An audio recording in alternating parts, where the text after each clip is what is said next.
Good day, farmers. Let's just talk about tomatoes. This is a flood irrigations way whereby the flood system, whereby we dig trenches. In the trenches we plant the tomatoes. After we've planted the tomatoes, it is then easy for us just to open water into the trench, and the water comes through the trenches and fills up. Once we have filled up the trenches, then we switch off the water. This is actually an easier system if you're on a slopey area, one, and secondly, it's also very good if you have an abundance of water. So those are the advantages of this kind of system.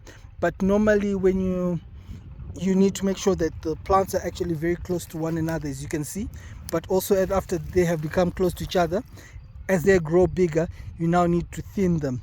Here there's also a problem in certain areas where they are not thinned, and without that thinning, they're now going to compete for nutrients. So those nutrients that they're going to compete for is going to be very scarce, because also when you do this kind of system, when you do fertilizer, it's now best to do foliar fertilizer instead of granule, because if you put granule, it's going to be washed away. So when you're doing foliar fertilizer, at least it will then stick onto the plant, then for it to then get washed away by just the water.